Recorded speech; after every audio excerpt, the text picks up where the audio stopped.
Okay, Yun Kai, hi. We have 15 minutes to get to know you. Are you ready? Yes. All right, let's start. All right, tell us, who are you as a person? Um, I'm a very straightforward, honest person. I like to go straight to the point, no nonsense. And I definitely hope to bring this attitude or this personality to the parliament. Yep. So I think all of us got introduced to you because of your single man party, the MVP. But now you're wearing the SDA shirt. Tell me how everything like this transpired. Yeah, so there's two things to say, right? First is my values and the reason why I'm running is very much in line with SDA's. So we are both running for Singaporeans and we are focused on contributing and putting Singaporeans first in parliament. So we are not against anyone, and that is why I joined SDA. And secondly is because of the team members. So SDA team members has a very wide age gap, right? Oldest is about 70 plus and I'm only 30 plus. And we also have a mix of race, including Malay and then um, Indian, and of course two Chinese. So we have a very diverse team, and I feel that this is very beneficial when we come to knowing the ground and to execute the right policies to make sure that Singaporeans get an inclusive society. Yeah, understand. Okay, let's tell us more about your personal and also professional background. What should we know about you? Yeah. So previously, I had 8 years of experience in accounting, tax, risk, and consulting. So I also work in multinational companies like Capel, CapitaLand, Abbott, and Sunseap EDPR. So I have prior experience working with large companies that allows me to bring the best practices as well as the controls and compliance. And I think this is very useful in the context of parliament where, government agencies do not really get the checks they require.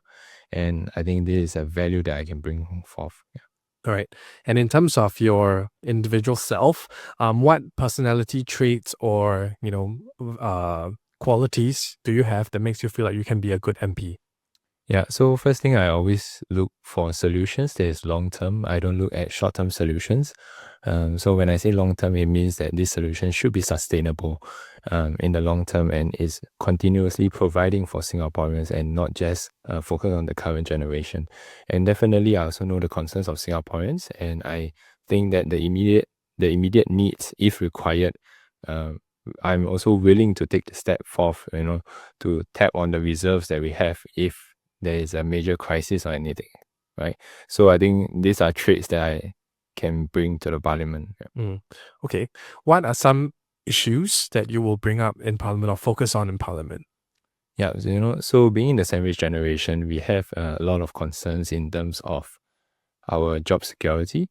So that's the first thing. So ensuring that Singaporeans or young Singaporeans get a job, right, and increasing the job opportunities for younger um, adults in Singapore is a key policy that I'll push for.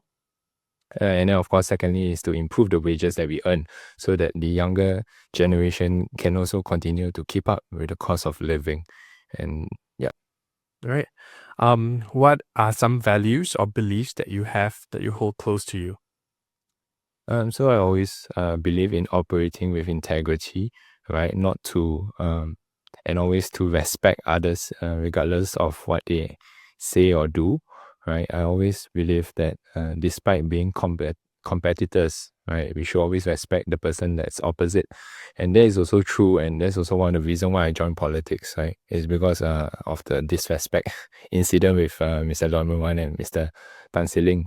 Right. So I'm a person who cannot stand seeing other people being bullied, right? And bullying at the highest level in parliament is something that actually pushed me over the edge, right? To come out and stand up for people. And I think that respect is a very important thing. Okay.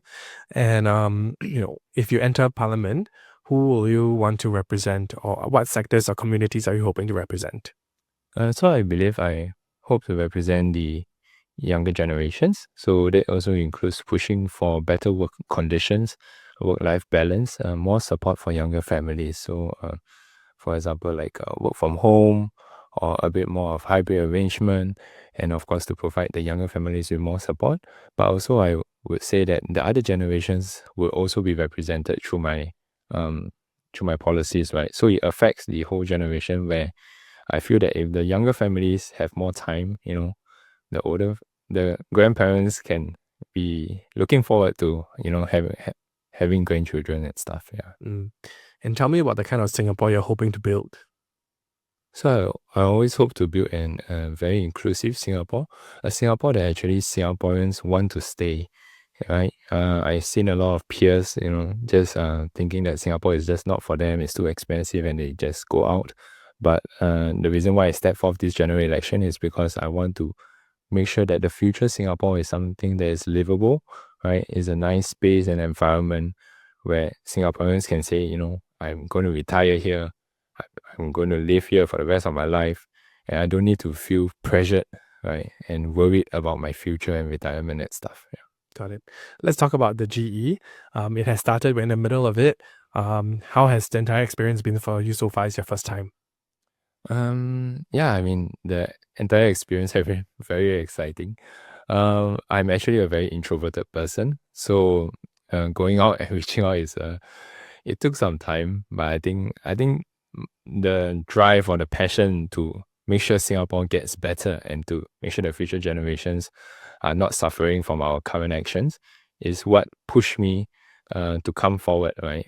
I mean, I'm a very shy person in general, but I feel that with my passion and at the back of my mind, I say that I cannot sit back and do nothing about it. Yeah. So meeting a lot of people is very nice. I mean, Singaporeans are generally nice. It depends on who you meet, right?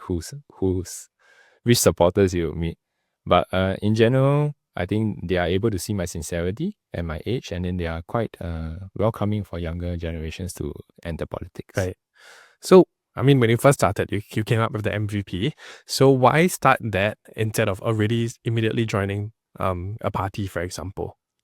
Yeah, so I always believe in collaboration, right? And definitely I did reach out to other parties. But after a while, I felt that the other parties, sometimes the leaders are a bit too strong. And I myself is a very strong individual with very strong passion itself, right? If I want to do something, I want to make sure it goes through. So, and also my experience is, I would say, quite limited in the space of, community service and all. But I would like to impact the Singapore on a national level. And that's why I decided to just start my own party. Right. So then what was it about, Mr. Desmond Lim that made you say, okay, like this is a leader that I think I can collaborate with? Yeah, I think I'm very appreciative of the opportunity given to me by Mr. Desmond Lim. He sees the value and the passion in me to help Singapore create a better Singapore. I mean, help Singaporeans create a better Singapore. So I think I'm very grateful for him. And he's also someone who accepts diverse opinions and allow the members to speak up for themselves, right? And it's not easy for a leader to do that, right? Some of them are very conservative. Some of them are afraid, you say something wrong and then he have to come and correct you. So yeah, I think Mr. Desmond Lim, is quite a good leader. Yeah. Understand. All right. So, you'll be going up against heavyweights like Minister Indrani as well as Desmond Tan.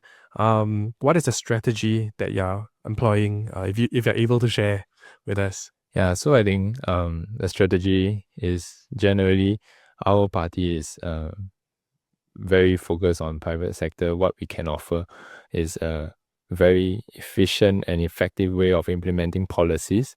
And I think that, despite having two heavyweights over there, I think our team is able to take over their roles in the event that it doesn't work out for them.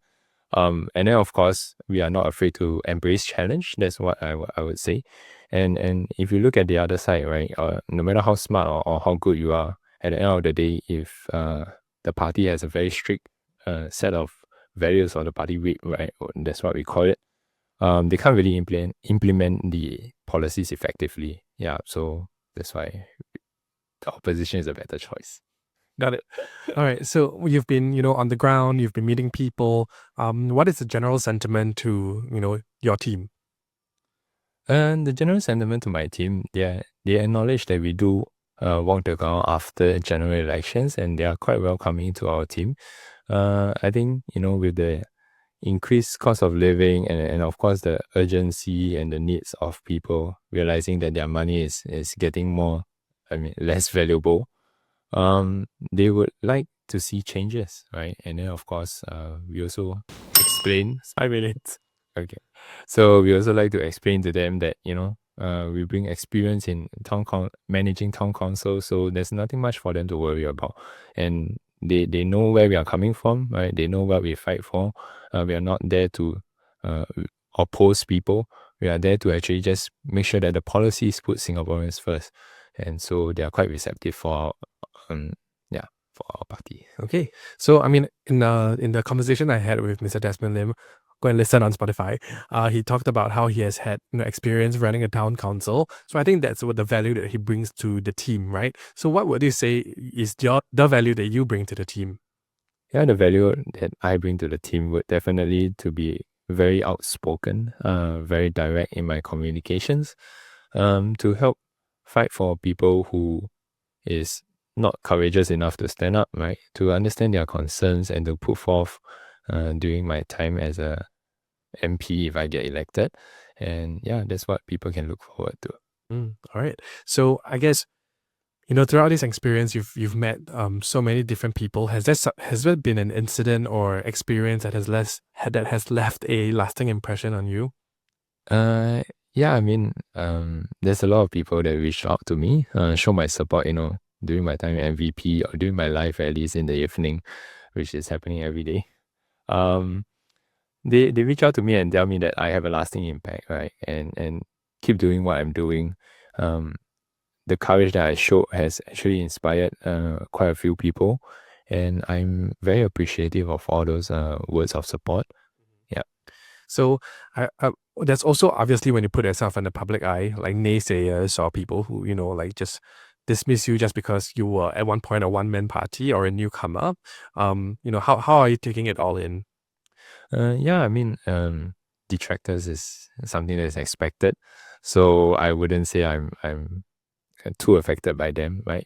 Because I come from the heart, right? And it's deep down, I know that I'm not trying to be funny. I'm not making a joke out of everything, right? I'm coming from a place of sincerity. So I think at the end of the day, after nomination, you still see me, then you know the answer is I'm serious about it. Yeah, I'm serious about running and I'm serious about helping Singaporeans. So I think I'm not too affected by all those online comments. Yeah, I guess, whoa, thundered up. Yeah, so I guess for me, I think why some people might have that perception is because of the MVP brand. For one, it definitely sticks, right? It's so memorable. Everybody's like, well, I remember. So, but at the same time, because it's kind of like meme-y, like meme-y, Yes. like people are like, wait, is he serious, right? So what was your thought process when you came up with the MVP name? And definitely, I think the reason why I come with MVP is to catch the attention of people, right? Younger generations, I think a lot of our younger people tend to feel a bit hopeless and helpless in terms of politics. And they kind of submit themselves, like, let's just let it be, right? Let it do what it wants. And the reason why I come with MVP is definitely because I want to attract their attention first, right? And then you show that, actually, someone young like me, 32 years old, I don't need to be the top of my class. I don't need to be a Harvard graduate. I just need to show that I have the passion to serve, and I hope that this sincerity can convert some voters over. All right. And what is one thing that you're hoping that the listeners of this podcast will remember about you after this conversation? I think I'm a very uncensored person. Okay. Although shy, but I'm always here to, I'm always speaking out from my mind and from my heart, and I do not really hold back any words. I don't mince my words. And if I feel that something is wrong, I would definitely stand up for it. Yeah, and I hope they will see a courageous individual. Yeah. All right. And, why should the young voters in your constituency consider supporting you or voting for you this general election? Yeah, so definitely the young generations can look forward to the policies that I will bring up, right? Work from home, better internship opportunities, right? They can look forward to the job opportunities that my policies will create, and the better wages that I will definitely champion for, and to and hopefully they will benefit from this, right, in terms of their day-to-day life and all. Yeah. All right. Actually, that's all my questions. And you finished it with 4 seconds left to go. But thank you so much for taking the time to join us on this interview. Thank That's you. it.